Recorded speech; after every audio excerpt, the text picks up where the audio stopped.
Alhamdulillah, akhirnya Acap strike. Angkat sikit jap. Mantap Acap. Hai, assalamualaikum guys. Welcome back to my channel. So petang ni kita mancing tilapia lagi. Lokasi di Banting Baru. So kita tengok siapa yang strike dulu. Okay guys, stay tune. Okay, Nias dah lancor. Kita ada Nias dengan Acap dengan Usman Channel. Tu dia. Kita tengok siapa yang strike dulu guys. Macam biasa, menggunakan teknik pelampung dengan umpan cacing je. Kita guna cacing. Okey, jom kita lancor. Okay, jom. Saya guna teleskopik.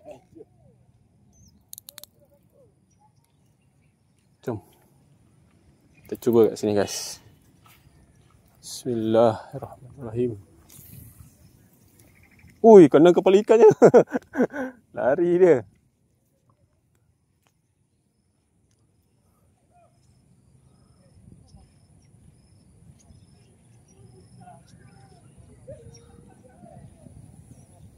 Drag dah ketat kan dek?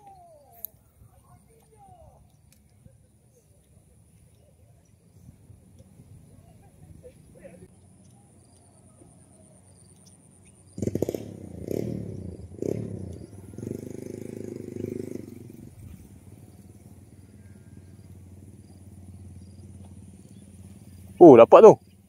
Mantap.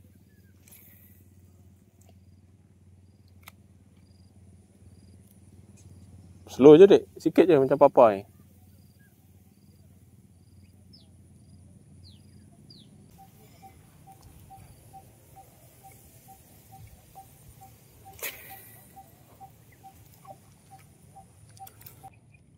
Last.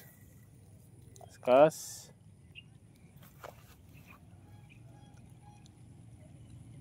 Kalau hujan, kita guna jaring kan.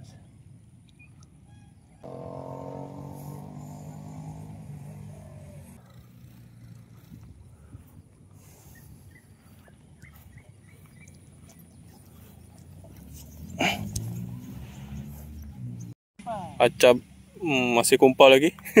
Kita masih kumpul lagi. Kalau kau mancing dekat.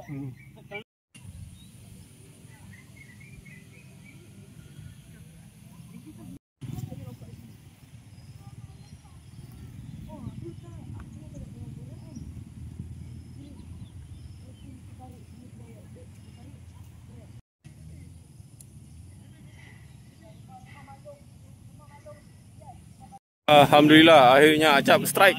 Angkat sikit jap. Mantap Acap. Tak ada kumpau. Mantap Acap.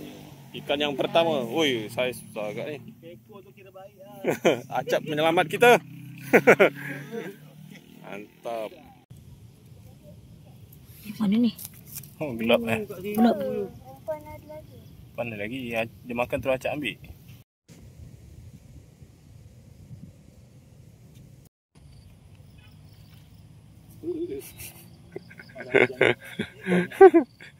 Okay guys, sampai sini saja video saya kali ini.